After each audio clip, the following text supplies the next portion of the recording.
মানুষ বলে চাচাই তার বাবার মতো। এক লোকের এক ছেলের ছোট সময় তার বাবা মারা গেছে, চাচাই তারে বড় করছে, চাচাই তারে লেখাপড়া করাইছে, কাপড়লতা দিছে, সমস্ত আসবাবের ব্যবস্থা তার চাচাই করছে। এখন মানুষ কয় তার বাবা কেডা? কয় তার বাবা নাই, তবে তার চাচাই তার বাপ। কেন কয়? বাবার যেই দায়িত্ব চাচাই এই দায়িত্ব কি করছে? পালন করছে। নবী রাসূলগণদের পৃথিবীতে যেই দায়িত্ব ছিল, এই দায়িত্ব উলামায়ে কেরাম পালন করার কারণে আব্দুল্লাহ ইবনে আব্বাস তাফসীরের কিতাবে লিখছেন, যেমনভাবে নবী রাসূলগণকে পাইলে তোমরা যেই রকম সম্মান করতা, শ্রদ্ধা করতা, ঠিক তেমনিভাবে নবীর অবর্তমানে উম্মতের উলামায়ে কেরাম, নবীর ওয়ারিস আলিমদেরকেও ঠিক তেমনভাবে তোমাদেরকে মর্যাদা এবং সম্মান করা লাগবে। হাদিস শরীফে রাসূল করিম সাল্লাল্লাহু আলাইহি ওয়াসাল্লাম ইরশাদ করেন, ইন্না উম্মতি লা তাজতামিউ আলা আদ-দালালাতি আও ক্বালা উম্মতি মুহাম্মাদিন সাল্লাল্লাহু আলাইহি ওয়াসাল্লাম লা তাজতামিউ উম্মতি আলা আদ-দালালাহ। আল্লাহ রাসূল বলেন, আমার উম্মতের উলামায়ে কেরাম কখনো একসাথে গোমরাহ হবে না। তিরমিজির হাদিসে আল্লাহ রাসূল বলেন, আমার উম্মতের উলামায়ে কেরাম কখনো সবাই একসাথে কি হবে না? গোমরাহ হবে না। কিয়ামত পর্যন্ত একদল হক্কানি উলামায়ে কেরাম হকের উপর প্রতিষ্ঠিত থাকবে। হাদিসের বাকি অংশে আল্লাহ রাসূল বলেন, ফাইদা রাআইতুম ইখতিলাফান, এটা ভালো করে শুনেন। আল্লাহ রাসূল বলেন, ফাইদা রাআইতুম ইখতিলাফান, এরপরে যদি উলামায়ে কেরামদের মধ্যে মতানৈক্য দেখা দাও, উলামায়ে কেরামদের মধ্যে পার্থক্য মতভেদ দেখা যায়, একদল উলামায়ে কেরাম বলে এটা হক, আরেকদল উলামায়ে কেরাম বলে এটা হক, একদল উলামায়ে কেরাম এই দিকের কথা বলে, আরেকদল উলামায়ে কেরাম এই দিকের কথা বলে। আল্লাহ রাসূল বলেন, ফাইদা রাআইতুম ইখতিলাফান, যখন আলেমদের মধ্যে মতানৈক্য দেখা দিবে, ফাইদা রাআইতুম ইখতিলাফান ফাআলাইকুম বিসসাওয়াদিল আযমি, বেশি সংখ্যক উলামায়ে কেরাম, বৃহৎ উলামায়ে কেরাম যেই কথাটা বলবে, অধিকাংশ উলামায়ে কেরাম যেই মতের পক্ষে বলবে, যেই দলের পক্ষে বলবে, যেই কথা বলবে, এইটাই হক। আর এইটার সাথে থেকে তোমরা কিয়ামত পর্যন্ত নবীর ওয়ারিস উলামায়ে কেরামদের অনুসরণ করে তাদের কথা মতো দিনের সমস্ত কাজগুলো আঞ্জাম দিবা। উলামায়ে কেরামদের মধ্যে মতানৈক্য আছে কিনা? কিয়ামত পর্যন্তই থাকবে। আল্লাহ রসুলের যুগে সাহাবায়ে কেরামদের মধ্যে কোনো মতানৈক্য দেখা দিলে রসুলের কাছে যাইতেন, আল্লাহ রসুল সমাধান করে দিতেন। এমনও দেখা গেছে নবীর এক একজন সাহাবী মুস্তাহিদ সাহাবী ছিলেন, এক একজন সাহাবীর এক একটা মাযহাবী সবগুলোই সঠিক ছিল। আল্লাহ রসুল একবার একদল সাহাবীদেরকে পাঠাইলেন, তোমরা ওই এলাকায় গিয়া আসরের জামাত নামাজ আদায় করবা, যুদ্ধ জন্য পাঠাইছিল। কিন্তু তারা এই জায়গায় পৌঁছার আগেই আসরের সময় শেষ হয়ে যাইতেছে, মাগরিব করিব হয়ে যাইতেছে, তখন কিছু সংখ্যক সাহাবায়ে কেরাম জামাতে তারা নামাজ আদায় করে নিল। আর কিছু সংখ্যক সাহাবায়ে কেরাম বললেন, আল্লাহ রাসূল আমাদেরকে নির্দেশ করছেন ওই জায়গায় গিয়া পৌঁছে এরপরে আসরের নামাজ পড়তে। তারা এমন সময় গিয়া পৌঁছলেন যে আসরের সময় প্রায় শেষ, মাগরিবের সময় হয়ে গেছে, এমন সময় গিয়ে আসরের নামাজ পড়লেন। ফিরে আসার পর আল্লাহ রাসূলের কাছে এই ঘটনা বলার পর আল্লাহ রাসূল বললেন, দুইও দলে হকের উপর আছে, দুইও দলের নামাজে আল্লাহ কবুল করে নিয়েছে। তো আমাদের মধ্যে রসুলের যুগ থেকে দূরে যাওয়ার পর আস্তে আস্তে আস্তে আস্তে দিনের বিভিন্ন বিষয়ের মধ্যে যখন ইখতিলাফ শুরু হইল, আল্লাহ রাসূল অগ্রিম সমাধান দিয়া বলছে, যখন আলেমদের মধ্যে কোনো বিষয়ে মতানৈক্য দেখতে পাইবা, ফাইদা রাআইতুম ইখতিলাফান ফাআলাইকুম বিসসাওয়াদিল আযমি, তো বৃহৎ সংখ্যক উলামায়ে কেরাম যেই পক্ষে বলবে এটাই হক, আর এইটার সাথে দেখি তোমরা দিনের কাজগুলো উপর আমল করবা। আলোচ্য আয়াতে কারিমাতে হযরত আব্দুল্লাহ ইবনে আব্বাস বলেন, নবীগণের মতোই উলামায়ে কেরামদেরকে মহব্বত করবা, তাদেরকে সম্মান করবা। কেন? নবী রাসূলগণ দুনিয়াতে যেই কাজ করছেন, উলামায়ে কেরামও দুনিয়াতে সেই কাজ করেন। এই জন্য নবীর অবর্তমানে উম্মতের উলামায়ে কেরামদেরকে তোমরা তেমন শ্রদ্ধা করবা, তাদের কথা অনুযায়ী তোমরা আমল করবা। পবিত্র কোরআনুল কারীমের এক আয়াতে আল্লাহ বলেন, ইয়া আইয়ুহাল্লাযীনা আমানু আতিউল্লাহ ওয়া আতিউর রাসূল, يا أيها الذين آمنوا أطيعوا الله وأطيعوا الرسول وأولي الأمر منكم। হে ইমানদারের দলেরা, তোমরা আল্লাহর কোরআনের অনুসরণ করো, আল্লাহর অনুগত্য করো, ওয়া আতিউর রাসূল, রাসূলের ইতাআত করো, ওয়া উলিল আমরি মিনকুম। উলুল আমরের ব্যাখ্যায় মুফাসসিরিনে কেরাম অনেক কথা লাগছে। এক কথা হইল নবীর অবর্তমানে যেই কথা কোরআনে পাও কোরআন থেকে আমল করো, হাদিসে খোঁজার দরকার নাই। যেই কথা কোরআনে পাও না, যেই ইসলামের বিষয়, সেটা হাদিস থেকে খুঁজে নাও। যদি হাদিসে না পাও তাহলে উলুল আমরের দ্বারাও মুফাসসিরিনে কেরাম লেখছেন, যুগের হক্কানি উলামায়ে কেরামের এজমা এবং কিয়াসের ভিত্তিতে ঐক্যবদ্ধ সিদ্ধান্তে যেইটা সমস্যার নতুন উদ্ভাবন করা, নতুন কোনো বিষয়ে নতুন কোনো সমস্যার উদ্ভাবিত সমস্যার যেই সমাধান দিবে উম্মতের ঐক্যবদ্ধ উলামায়ে কেরামের, তাদের সমাধানকৃত এই বিষয়টার উপর তোমাদের আমল করা লাগবে। এছাড়া আমল করার কোনো সুযোগও তো নেই।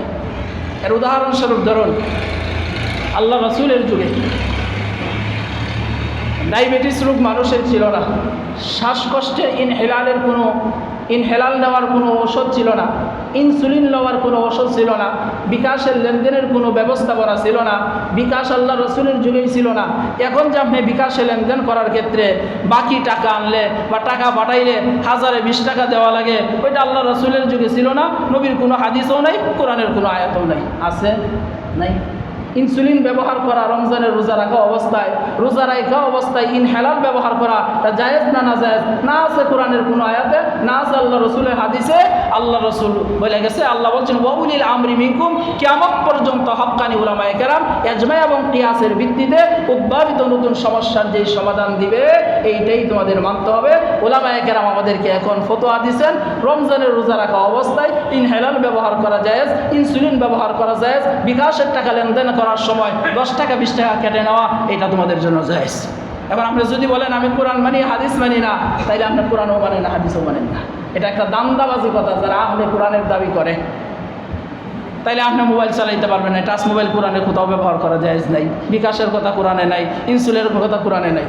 যদি বলেন আমি কোরআন মানি আর হাদিস মানি আর কিচ্ছু মানি না, মাযহাব মানি না, তাইলেও আপনি কোরআনও মানেন না, হাদিসও মানেন না, কারণ এই হাদিসেও তো বিকাশের কথা নাই। তাইলে উম্মতের ওলামায়ে কেরামদেরকে মানুষের মানা ছাড়া কিয়ামত পর্যন্ত কোনো মানুষ সহি তরিকায় আমল করা সম্ভব না। এই জন্য আব্দুল্লাহ ইবনে আব্বাস বলছে, আমার উম্মতের ওলামায়ে কেরামদেরকে কিয়ামত পর্যন্ত একদল ওলামায়ে কেরাম হকের উপর প্রতিষ্ঠিত থাকবে। দুনিয়ার জীবনের সমস্ত আমলের ক্ষেত্রে তোমরা আমার হক্কানি ওলামায়ে কেরামদেরকে অনুসরণ করবে। হ্যাঁ, কিছু সংখ্যক ওলামায়ে সু থাকবে, যাদের সম্পর্কে আল্লাহ রসুল বলছেন উলাইকাল্লাযীনা ইশতারাবুল হায়াতাদ দুনিয়া বিল আখিরাহ ফালা ইউখাফফাফু আনহুমুল আযাবু ওয়ালা হুম ইউনসারুন। আল্লাহ রসুল বলেন, এমন কিছু উলামায়ে সু দুনিয়াতে আসবে, এমন কিছু উলামায়ে সু আসবে, পাগড়ি বড় লম্বা থাকবে, জুব্বাও বড় লম্বা থাকবে, দেখতে মাশাআল্লাহ খুব বুজুর্গের মতো, দেখতে মনে হয় যে খুব বুজুর্গ মানুষ, কিন্তু ওরা সব দিকে মিলিয়ে ছিলিয়ে চলবে। সরকারি পদবি পাওয়ার জন্য, জাতীয় মসজিদের খতিব হওয়ার জন্য, মাঝে মধ্যে এমপি হওয়ার জন্য তারা সরকারের সাথে লেজু করবে। অন্যায় জানার পরেও অন্যায়ের বিপক্ষে কথা বলবে না, হক কথা বলবে না, কারণ তাদের জবানগুলো বন্ধ। আখিরাতটাকে দুনিয়ার পদবির লোভে তারা উলাইকাল্লাযীনা ইশতারাবুল হায়াতাদ দুনিয়া বিল আখিরাহ, আখিরাতের জগৎটা দুনিয়ার কাছে বিক্রি করছে, অথচ তারা জানে এটা হক, এটা বাতিল। এই জন্য তারা ফতোয়া দিছে হাত্তা তামাসিলুল্লাতি আনতুম লাহা আকিফুন। কয় আল্লাহ কোরআনে বলছে মূর্তি বানানো জায়েজ। এমন কিছু আলেম ফতোয়া দিছিল, এরা সরকারি আলেম। আল্লাহ বলেন উলাইকাল্লাযীনা ইশতারাবুল হায়াতাদ দুনিয়া বিল আখিরাহ, এরা আখিরাতটাকে দুনিয়ার কাছে বিক্রি করছে। এরা জানে না মূর্তি বানানো জায়েজ না না জায়েজ? কথা বল না, মূর্তি বানানো জায়েজ না না জায়েজ? না জায়েজ। এরা জানে না, আলেমরা পড়ছে না কোরআনে? কেন ফতোয়া দিছে পক্ষে? জাতীয় মসজিদের খতিব হইতো, শেষ খতিবগিরি। এখন জাতীয় মসজিদের খতিব হইতো, সরকারি একটা ভালো জায়গায় চাকরি হইতো, ইসলামী ফাউন্ডেশনের ভালো একটা সুযোগ সুবিধা পাওয়ার লাইগা। আল্লাহ বলেন এমন কিছু উলামায়ে কেরাম কিয়ামত পর্যন্ত থাকবে, যারা এদিকেও থাকবে ওদিকেও থাকবে, মুযাবযাবিনা বাইনা যালিক, লা ইলাহা উলা ওয়ালা ইলাহা উলা, না এদারসে না উদারসে। এমন কিছু আলেম কিয়ামত পর্যন্ত থাকবে। এই জন্য আল্লাহ রাসূল বলছে, শোনো, আলেম দেখলেই মনে করো না যে হকপন্থী। এমন কিছু উলামায়ে সু কিয়ামত পর্যন্ত থাকবে। আল্লাহ বলেন ফালা ইউখাফফাফু আনহুমুল আযাব ওয়ালা হুম ইউনসারুন। দুনিয়াতে খিজিউম ফিল হায়াতিদ দুনিয়া, আল্লাহ লাঞ্ছিত তো করবি, অপদস্থ তো করবি। নয় বাংলাদেশের এত বড় বৃহৎ, এত বড় আলেম, যিনি বাংলাদেশে আসার সময় বলছে আলেমের জাহাজ বাংলাদেশে যায়, একজন আলেম, দেশ সেরা একজন আলেম, তিনি মাঠে ঈদগাহে নামাজ পড়াইবে, পুলিশ দিয়া পাহারা দেওয়া লাগবে কেন? তার মানে বোঝা গেল সে সরকারি আলেম। আর যদি সত্যিকারের জনগণের আলেম, দিনের উপর এক থাকতো, এজন্য আলেম নামাজ পড়াইবে, পুলিশ দিয়া পাহারা দেওয়া লাগবে কেন? মাঝে মাঝে আকাশ পথ থেকে আকাশতেই উড়ে যাইতে হয়, আর এই কিশোরগঞ্জের জমিনে নামার সুযোগ আল্লাহ দিছে না। এই জন্য সরকারি আলেম, আলেম শুনলেই পাগল হওয়া যাবে না আলেম। এই জন্য আল্লাহর দৃষ্টিতে আলেম দুই প্রকার। এক হাদিসে রাসূল করিম সাল্লাল্লাহু আলাইহি ওয়াসাল্লাম ইরশাদ করেন, কিয়ামতের ময়দানে আল্লাহ আলেমদেরকে ডাইকা নিবে, একটা পর্দার ভিতরে নিয়ে ঢুকাইয়া বলবে, আমি আল্লাহ তোমাদেরকে এলেম দিছিলাম, তোমাদেরকে বেইজ্জতি করার জন্য না, তোমাদেরকে আমি আল্লাহ জাহান্নামে দিব না। পর্দার ভিতরে নিয়ে বলবে, এই তোমাদের জিন্দগিতে এই এই এই মনে মন কিছু গুনাহ আছে, আমি আল্লাহ তোমাদেরকে মাফ করে জান্নাত দিয়ে দিলাম। তাইলে তো মনে হইলে তাইলে আলেম নামাজ না পড়লেই কি, সুদ খাইলেই কি, ঘুষ খাইলেই কি, যা মন চায় তা করলে, আলেমদেরকে যদি আল্লাহ আসর দিন তার এলেমের মর্যাদার কারণে মাফই করে দেয়, তাইলে আলেমের নামাজ পড়ার দরকার কি? এই জন্য মুফাসসিরিনে কেরাম লিখলেন, আল্লাহর ভাষায় আলেম দুই প্রকার। আল্লাহর ভাষায় আলেম কয় প্রকার? দুই প্রকার। একদল আলেম হইল উলামায়ে হক, আরেকদল আলেম হইল উলামায়ে সু। আল্লাহর দৃষ্টিতে আলেম তারা যারা এলেম শিকার পর এলেম অনুযায়ী কথা বলছে, মসজিদের মিম্বরে বৈশা হক কথাগুলো জবানে বের হয়েছে, চাকরির বইয়ে কোনোদিন জবান বন্ধ করে রাখছে না, এমন উলামায়ে হক্কানি উলামায়ে কেরামদের জিন্দিগিতে কোনো ভুল থাকলেও আল্লাহ পর্দার আড়ালে নিয়ে মাফ করে জান্নাত দিবে। আলেমদের এলেমের মর্যাদার কারণে আল্লাহ একজন আলেমকেও জাহান্নামে দিবে না। আর যে সমস্ত আলেম, আমাদের সমাজের ভাষায় আলেম তারই মনে করি মাদ্রাসায় বললেই আলেম, সুদ খাইলেও আলেম, ঘুষ খাইলেও আলেম, এমন আলেমরে মানুষ ইমামও বানায়, এমন সুদখোর আলেমরে ইমামও বানায়, এমন সুদখোর আলেমরে মানুষ বড় হুজুর হয়ে ওঠাকে, এমন সুদখোর আলেমের পিছনে মানুষ নামাজও পড়ে। কিন্তু আল্লাহর ভাষায় এরা আলেম না। আল্লাহর ভাষায় আলেম তারা যারা এলেম শিকার বড় এলেম অনুযায়ী তারা কি করছে? আমল করছে। এমন এলেম অনুযায়ী আমলওয়ালাদেরকে আল্লাহ কিয়ামতের ময়দানে মাফ করে আল্লাহ জান্নাত দিয়ে দিবে। এই হইল দুনিয়াতে আলেমদেরকে কেন আপনার মানতে হবে, নবী রাসূলদের যেই দায়িত্ব আলেমদের সেই দায়িত্ব। এবার আসেন হাসরের ময়দানে, সময় খুব কম। আল্লাহ রাসূল বলেন, ইয়াশফাউ ইয়াউমাল কিয়ামাতি সালাস, আল আম্বিয়া ওয়াল উলামা সুম্মা শুহাদা।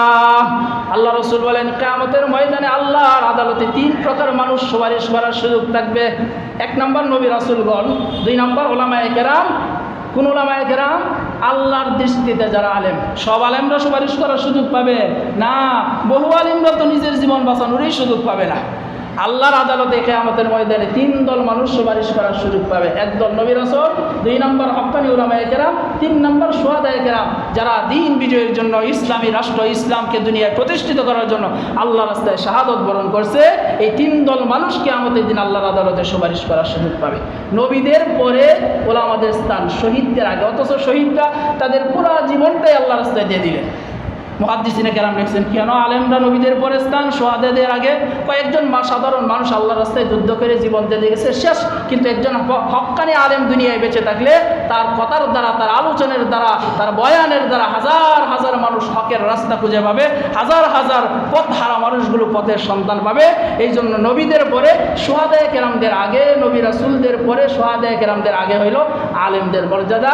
সুতরাং কিয়ামতের দিন নবী রাসূলগণ সুপারিশ করবে, এরপরে উলামায়ে কেরাম জাহান্নামী মানুষকে সুপারিশ করে জান্নাতে নিবে। এক হাদিসে রাসূল করিম সাল্লাল্লাহু আলাইহি ওয়াসাল্লাম ইরশাদ করেন, আল্লাহ পাক উলামায়ে কেরামদেরকে মাফ করে দিয়ে আল্লাহ বলবেন, কিয়ামতের ময়দানে বিচারের কাজটা অনেক লম্বা সময় লাগবে। তোমাদেরকে আমি আল্লাহ দুনিয়ায় এলেম দিছিলাম জাহান্নামের আগুনে জ্বলাইবার জন্য না, তোমরা জান্নাতে চলে যাও। একটা রাস্তাও আল্লাহ দেখাইয়া দিবে, যেই রাস্তা দিয়ে আল্লাহ আলেমদেরকে জান্নাতে যাওয়ার কথা বলবে, ওই রাস্তায় দুনিয়াতে তার মহব্বতের মানুষগুলো, তার আত্মীয় স্বজনগুলোরে আল্লাহ রাসূল বলেন তাদেরকে খাড়া করে রাখবে। গিয়া দেখা হবে।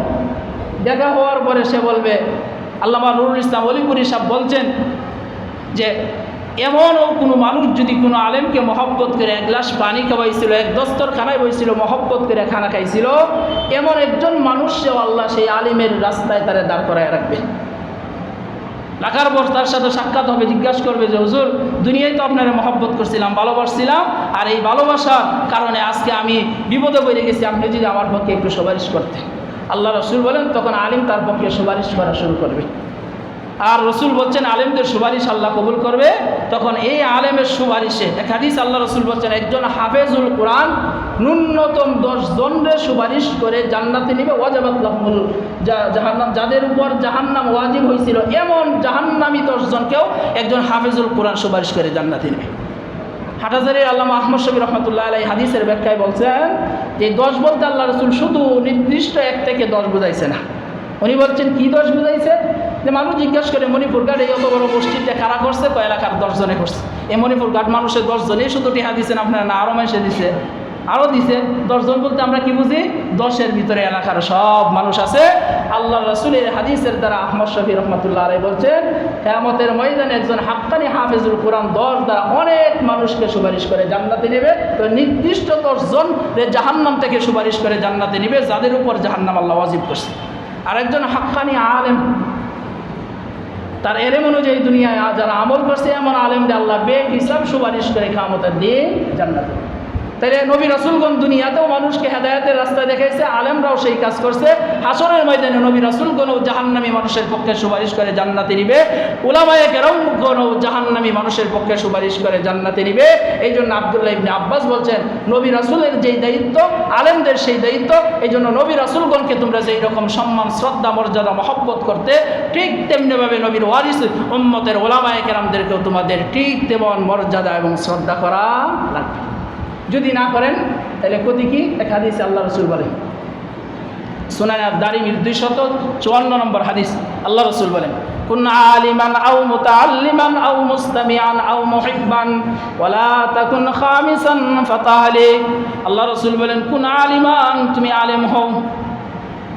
জাহান্নাম থেকে বাঁচার 4 পদ্ধতি আল্লাহ রসুল আলোচ্য হাদিসে বলেন। রসুল এই হাদিসে বলছেন কুন আলিমান, তুমি নিজে আলেম হও, আও মুতাআল্লিমান, অথবা আলিমের ছাত্র হও। কয় যদি এইটাও না হও তাহলে আও মুস্তামিআন, আলিমের কথা শূন্য তুমি আমল করো। যদি শোনার মতো সুযোগ না হয় জেলখানায় বন্দি, আও মুহিব্বান, তাইলে আলেমরে মহব্বত করো। ওয়ালা তাকুন খামিসান ফাতাহলিক, 5ম নম্বর হয়ে না ফাতাহলিক, তাইলে তুমি ধ্বংস হবে। তাইলে ধ্বংসের হাত থেকে বাঁচার 4 তরিকা। 1 নাম্বার কি? হয় নিজে আলেম হওয়া। 2 নাম্বার আও মুস্তামিআন, অথবা আলিমের ছাত্র হওয়া। 3 নাম্বার আও মুতাআল্লিমান, আলিমের ছাত্র হওয়া। 3 নাম্বার আও মুস্তামিআন, অথবা আলিমের কথা শুনে আমল করা। 4 নাম্বার আলিমরে মহব্বত করা। এরপরে আল্লাহ রসুল বলছেন ওয়ালা তাকুন খামিসান, শোনো 5 নম্বর হইও না, অর্থাৎ এই 4টার বাহিরে যাইও না, গেলে কি হইবা? ফাতাহলিক, তুমি ধ্বংস হয়ে যাবে। তাইলে এখন যদি আমি আলেম হওয়ার সুযোগ না থাকে, আলিমের ছাত্র হইব। তো আলিমের ছাত্র হওয়ার সুযোগও যদি না থাকে, আলিমের কথা শুনে আমি আমল করব, বা আলিমের কথা শুনে আমল করার সুযোগও যদি না থাকে, তাহলে আলিমরে মহব্বত করা লাগবে, এছাড়া বাঁচার কোনো উপায় নাই। এবার হইল আলিমরে মহব্বত করলে লাভ কি, না করলে ক্ষতি কি। এই কথাটা বোঝার জন্য তাফসীরের কিতাবে এক রাজা আর এক রানীর একটা কিচ্ছা তুলে ধরছে। এই রাজার কাহিনীও কোরআনে আছে, রানীর কাহিনীও কোরআনে আছে। মিশরের একজন রাজা ছিলেন, নাম ছিল লামাসিস, যার ডাক নাম ছিল ফেরাউন। এটা হলো উপাধি। আসলে ফেরাউনের নাম কি ছিল? লামাসিস। আর ফেরাউন হইল মিশরে যারা রাজা হইতো তার উপাধি। এ ফেরাউনের স্ত্রীর নাম ছিল হজরতে আসিয়া আলাইহিস সালাম। এই রাজা আর এই রানীর কাহিনীটা তাফসীরের কিতাবে তুলে ধরে বলছে, যদি আলেমরে মহব্বত করো তাইলে ওই রানীর মতো মৃত্যু হবে। কোন রানী? হযরত আসিয়ার মতো। আর যদি আলেমদের সাথে শত্রুতা রাখো তাইলে মৃত্যু হবে ওই লামাসিস ফেরাউনের মতো। ঘটনাটা কি? ফেরাউন রাতের বেলা স্বপ্নে যুগে দেখলেন তার দেশে একটা ছেলে জন্মগ্রহণ করছে। তার দেশে পূর্ব দিক থেকে একটা আগুন আসতেছে। এই আগুন আইসা তার পুরো রাজ্যটার একটা ফিরিয়ে সারকার করে দিতেছে। ঘুম থেকে ওইটা সকালবেলায় যারা স্বপ্নের ব্যাখ্যাকারক তাদের কাছে গিয়ে বললেন এই স্বপ্নের ব্যাখ্যা কি? তারা বললেন,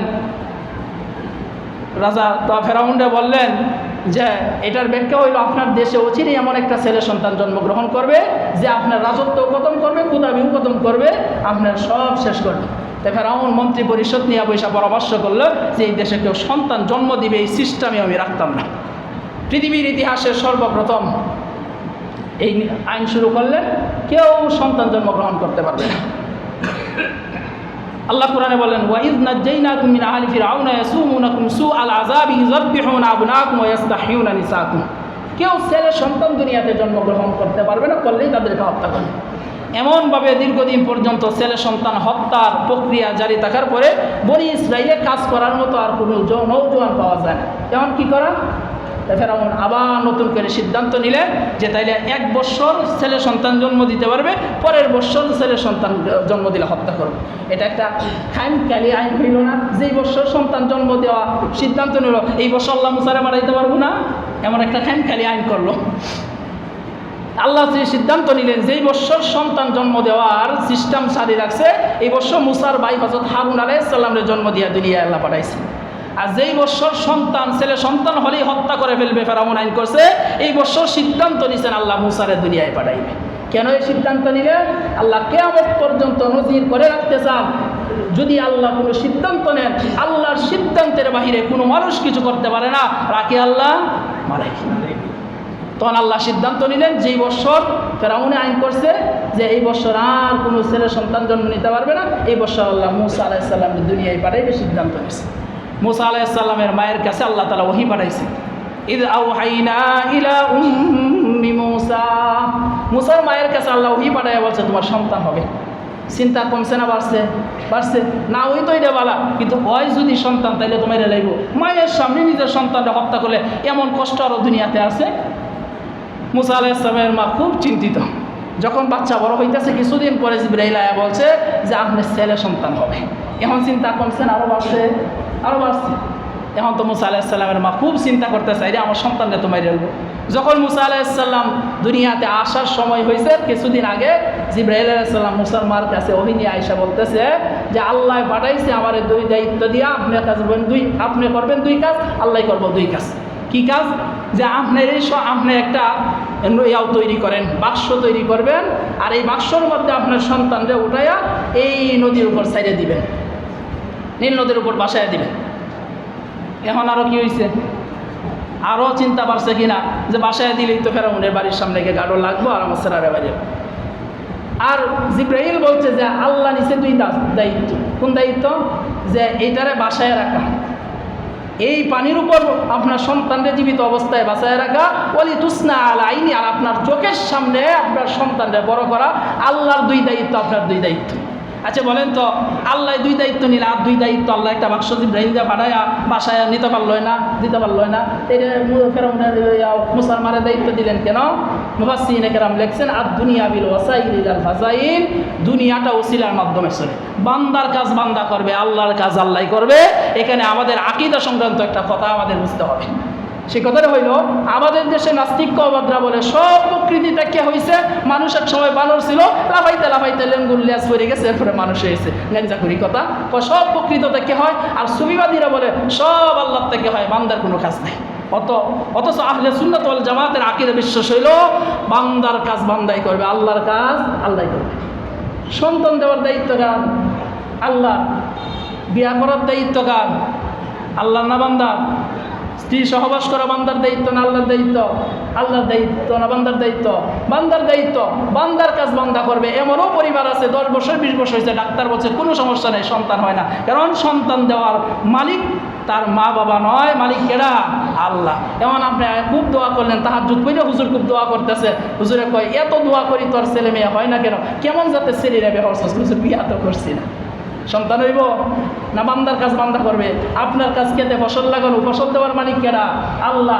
এই কথাটা বান্দারে শিখাইবার জন্য আল্লাহ বলছে যে তোমার হইল 2 কাজ, আল্লাহর হইল 2 কাজ। আর দুনিয়া বিল ওয়াসাইল আল ফাজাইল। হযরত মরিয়ম আলাইহিস সালাম হযরত ঈসা আলাইহিস সালাম নিয়ে ঘর থেকে বের হইছে, একটা মরা খেজুর গাছের কাছে বলছে, আল্লাহ বলছে ওয়াহুজ্জি ইলাইকি বিজিজিন নাখলাতি তুসাকিতু আলাইকি রুতবান জানিয়া। আপনার কাজ হইল মরা খেজুর গাছে এভাবে নাড়া দেন, নাড়া দিছে, সাথে সাথে তাজা খেজুর গাছ হইছে, ফল একবারে ফাঁকিয়ে গেছে, পড়ছে। আল্লাহ বলছে উঠায় আপনি খান। যে আল্লাহ মরা খেজুর গাছে তাজা খেজুর দিছে, পাকনা খেজুর দিছে, আল্লাহ মরিয়মের মুহের মধ্যে খেজুর তুলে দিতে পারতো না? কেন দিল না? আর দুনিয়া বিল ওয়াসাইল আল ফাজাইল। বান্দার কাজ বান্দাই করবে, আল্লাহর কাজ আল্লাহ করবে। আপনার কাজ রিজিক তালাশ করা, রিজিক দেওয়ার দায়িত্ব কেডা?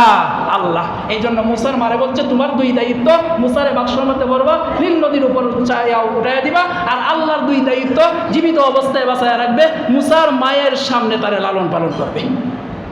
এরপরে আয়াতে আল্লাহ বলেন মুসা যখন বাসায় দিছে ইল তামশি উখতুকা ফাতাকুলু হাল আদুল্লুকুম আলা মান ইয়াকফুরু ফারাজানাকা ইলা উম্মিকা কাই তাকাররা আইনুহা ওয়া লা তাহজান ওয়া কাতালতা নাফসান ফানাজ্জাইনাকা মিনাল গাম্মি ওয়া ফাতান্নাকা ফুতুনা।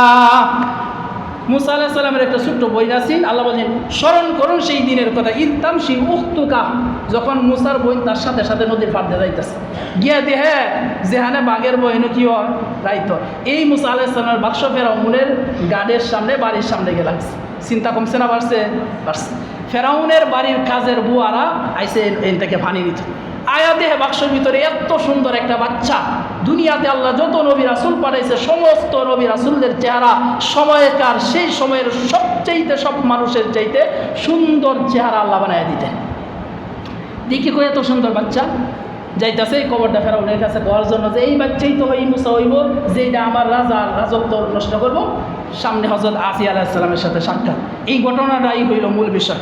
আসিয়া আলাইহিস সালাম জিজ্ঞাসা করছে কই যাও, কয়েকটা সুন্দর বাচ্চা ফুটফুটে একটা ছেলে পাইছি, এইটাই নষ্ট করবো, কারণ এই বছর তো সন্তান জন্ম দেওয়া নিষিদ্ধ। আর ব্যাখ্যাকারকটা তো এই কথাই বলছে আমাদের রাজারে। আসিয়া আলাইহিস সালামকে এদিকে করে এত সুন্দর বাচ্চা পায়, আমার মহব্বত লাগছে ছেলেটারে উড়ায় আমি লালন পালন করবাম, মাইরো না। কয় না আমরা কয়ে দেম গা। আসিয়া আলাইহিস সালাম বলতেছে আমি রাজার বউ না, আমার কথা মানতাম না। কয় না বেতন তো নেই আমরা ফেরাউনের কাছ থেকে, এই জন্য আপনার কথা মানতাম না, এটার কাছে কইয়াম। আসিয়া আলাইহিস সালাম কয় কেন কইবা? কই এই জন্য কইয়াম যদি না কই তাহলে আমরা বেতনটা হালাল হইতো না। সুবহানাল্লাহ। চিন্তা করছেন এই অসভ্য যুগের অশিক্ষিত যুগের মানুষগুলো বুঝতে পারছে তার রাজার অধীনে তার মালিকের কাজের ডিউটির ফাঁকি দিলে তার বেতন হালাল হয় না। আর এই সভ্য যুগের সভ্য মুসলমানরা স্কুল কলেজ ইউনিভার্সিটি বিভিন্ন কর্মক্ষেত্রে মালিকের অগোচরে কত কাজ কত ডিউটির ফাঁকি দেয়। দেশের হাজার হাজার কোটি কোটি টাকা মানুষ তার চোখের অগোচরে দেশটার থেকে চুরি করে বিদেশে তারা বেগম পাড়া তৈরি করছে, ঠিক না বেটি? তাইলে এদের দিলে আল্লাহর ভয় নাই। এই কথাটা উল্লেখ করে মুফাসসিরিনে কেরাম বলে এই অসভ্য যুগের এই বুয়ারা এই কথাটা বুঝছে যে মালিকের কথা ফাঁকি দেওয়া যাবে না, তার ডিউটির ফাঁকি দিলে বেতন হালাল হবে না। অথচ এটা আমরা বুঝি না, এখন আমরা মুসলমান। আসিয়া আলাইহিস সালাম বলতেছে বললো না, তারা গিয়ে বলছে, বলার পরে ফেরাউন আয় দেখে হইতেছে এটা আমার শত্রুই বল মাইরে লাই। আসিয়া আলাইহিস সালাম কইতেছে মাইরো না, কানে কানে একটা কথা কইছে। কথা হইল তুমি যে সন্তান জন্ম দেওয়ার ক্ষমতা নাই, এটা মেসেজে বইয়ে দেয়। 2 নম্বর কথা মুফাসসিরিনে কেরাম লেখেন ফেরাউনের মাথার মধ্যে আল্লাহ একটা বুদ্ধি দিয়ে দিয়েছে। বুদ্ধিটা কি? যে অনেক সময় সংসার টিকায় রাখার জন্য বউয়ের কথা মনোপুত না হইলেও মানতে হয়। এই কথাটা আল্লাহ ফেরাউনের মাথায় কি করছে? ঢোকাই দিচ্ছে। আপনাদের মাথা ওইটা ঢোকানি লাগবো, নাহলে সংসার টিকতো না। বউয়ের কথা মাঝে মাঝে কি হইতে হইব? মানা লাগবো। দেখবেন এটা কোনোদিনই মিলতেছে না, কিন্তু মানন লাগবো। না মিললে বেটি যে বাঁকা বাঁকছে। কারণ বুখারী হাদিস আল্লাহ রাসূল বলছেন ওয়াইন্না আওয়াদা শাইইন ফি জিলাই আলাহু ওয়াইন যাহাবতা তুকিমু কাসারতা। যদি এই বউরে আল্লাহ বেটেন্ডে বানাইছে আল্লাহ পুরুষের পাঁচ পাঁজরের বাঁকা হাড্ডি দিয়া, রাসূল বলছেন ওয়াইন যাহাবতা তুকিমু কাসারতা, যদি তুমি এটা সোজা করতে চাও তাহলে ভেঙে দেখবা। বানাইছে আল্লাহ নারীরে কি করে বেহা গরমে সরমে কায়দা কৌশল করে বুঝায় শোনা এমনি নিয়ে চলা রাখবে। তখন ফেরাউনে কইছে আচ্ছা ঠিক আছে আমি রাজি হইলাম। অন বাচ্চারা ফালবো কেনা? দেশের দুধ দাত্রীরা আনছে, কেউ স্তনে মুখ লাগায় না, নবী না যাত্রারিনও লাগবে। এই যে মেয়ে ডাইসিনে মুসা আলাইহিস সালামের বই কয় হাল আদুল্লুকুম আলা মান ইয়াকফুলু, কয় আমার কাছে এমন একজন মহিলা আছে যেই বেডির দুধ সারা দুনিয়ার সব গোলাম দেখা। আসিয়া আলাইহিস সালাম কয় শেষ করে দিচ্ছে ঘটনাটা তো শেষ করতে। কয় তাইলে তুমি তাড়াতাড়ি খবর দাও। খবর দিছে গে মুসার মা রেগে কইছে আম্মা তুমি যে আমার ভাইয়ের মা এটা যাতে না বুঝতে পারে এমন একটা কায়দা করবা। কয় ঠিক আছে। হযরত মুসা আলাইহিস সালামের মা আসছে, আয়াকুল লইতেই দুধ খাওয়া শুরু করছে। মা সন্তান না, আসিয়া আলাইহিস সালাম যে বল তোমার কত টাকা বেতন দেওয়া লাগবে? আমার সেরা রাখবেন। তার সেরা খেলা কয় মুসার মারে কয় আসিয়া আলাইহিস সালাম আমার সেরারা ভালো, তোমার বেতন দেন। আসিয়া আলাইহিস সালাম আপনার সেরা আপনি ভালো না, আমি ভাবতাম না। এমন একটা ভাব ধরছে মনে হয় চিনেই না। এই যে বইনে শিখাই দিচ্ছে। তা আসিয়া আলাইহিস সালাম কইতেছে তোমার এত বেতন দিবে, এটা সুযোগ সুবিধা সব দিও। কয় ঠিক আছে, তবে আমার বাড়িতে লালন পালন করবো, মাস শেষে বেতনটা বাড়াইবেন, বছরে 2টা বোনাস দিবেন, কাপড়লতা যা লাগে সব দিয়ে দিবেন। কয় আমি রাজি আছি। আল্লাহ কি বলছিলেন? ওয়ালিতুসনা আলা আইনি। আল্লাহ 2 দায়িত্ব দিয়েছিলেন। এক দায়িত্ব কি? যে তোমার এই নদীর উপর মুসারে জীবিত অবস্থায় বাসায় রাখবো। ওয়ালিতুসনা আলা আইনি, তোমার চোখের সামনে আমি আল্লাহ মুসারে কি করে রাখবো? জীবিত করে রাখবো। এই ঘটনা উল্লেখ করে মুফাসসিরিনে কেরাম তাফসীরের কিতাবে লিখছে, এই যে আসিয়া আলাইহিস সালাম বলছেন যে মারতে দেব না, আমার মহব্বত লাগছে, এই কারণে আসিয়া আলাইহিস সালামের মৃত্যুর সময় ও আবশিরু বিল জান্নাহ, জান্নাতের সুসংবাদ দেখে আসিয়া আলাইহিস সালাম ঈমান নিয়ে মৃত্যুবরণ করছে। আর ফেরাউন বলছি আমার দেখে বিদ্বেষ লাগছে, তারা হত্যা করব, এই জন্য ফেরাউনের মৃত্যু হয়েছে বেঈমান হইয়া। এই জন্য মুফাসসিরিনে কেরাম দেখছেন যারা দুনিয়াতে আলেমদেরকে মহব্বত করবে, আলেমদেরকে ভালোবাসবে, আলেমদের কথায় চলবে, আলেমদের কথায় দ্বীনের সব কাজ করবে, তাদের মৃত্যু হবে ওই মিশরের রানীর মতো। আর যারা আলেমদের সাথে বিদ্বেষ রাখবে তাদের মৃত্যু হবে মিশরের রাজার মতো। কোন রাজা কোন রানী? হযরত আসিয়া আলাইহিস সালাম রানী আর ফেরাউন হইল রাজা। এই জন্য আমরা যদি ঈমান নিয়ে দুনিয়ার থেকে মরতে চাই, যদি আমরা হকের উপর থেকে ঐক্যবদ্ধ থেকে যদি আমরা মৃত্যুবরণ করতে চাই, তাহলে হক্কানি উলামায়ে কেরামদেরকে মহব্বত করা লাগবে, তাদের কথা অনুযায়ী আমল করা লাগবে, তাদের দিক নির্দেশনা অনুযায়ী চলতে হবে। আল্লাহ আমাদেরকে আলেমদেরকে মহব্বত করা এবং ওই মিশরের রানীর মতো ঈমান নিয়ে কবরে যাওয়ার তৌফিক দান করো। সবাই বলে আমিন। ওয়া আখিরু দাওয়ানা আলহামদুলিল্লাহি রাব্বিল আলামিন।